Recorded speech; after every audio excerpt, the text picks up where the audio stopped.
que l'Afrique soit indépendante, que l'Afrique ne soit pas dépendante des autres pays, qu'on ait notre souveraineté, qu'on ait notre monnaie et que notre budget ne soit pas dépendant des extérieurs. Pour parvenir à cela, il faut obligatoirement être solidaire entre nous les Africains, surtout d'avoir une autonomie saine, une autonomie de gestion, une autonomie d'autosuffisance alimentaire, une autonomie sécuritaire, surtout, et une autonomie énergétique.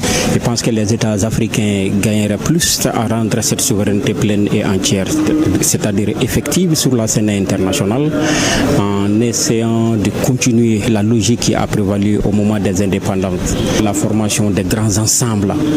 Et aujourd'hui, depuis la transition en cours, on a décidé d'être ensemble avec la République du Niger, avec le Burkina Faso pour mettre en place une confédération qui est appelée à devenir une fédération.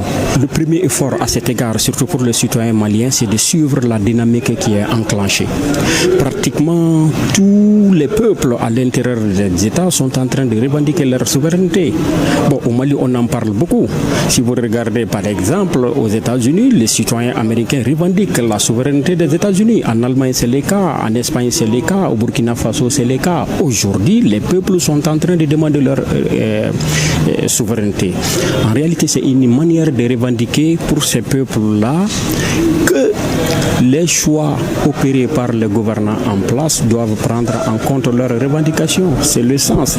Donc, à partir du moment où c'est une dynamique qui est enclenchée, qui est pratiquement universelle, je pense que le peuple du Mali doit suivre cette dynamique-là. Son Excellence Assimi Goïta avait placé sous 3 axes cette souveraineté.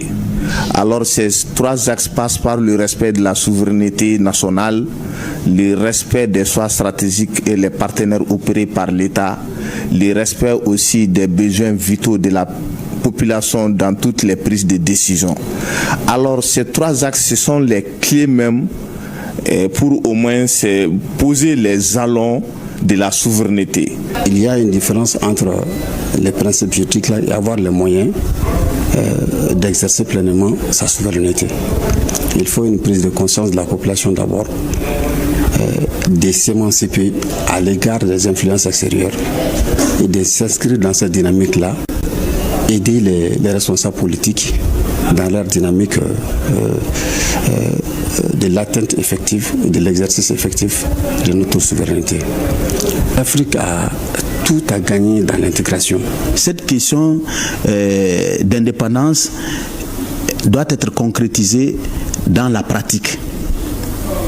Dans la pratique, à travers la souveraineté agricole, à travers la souveraineté numérique, à travers la souveraineté énergétique, à travers la souveraineté sécuritaire, parce qu'aujourd'hui c'est ce qui secoue un peu notre pays.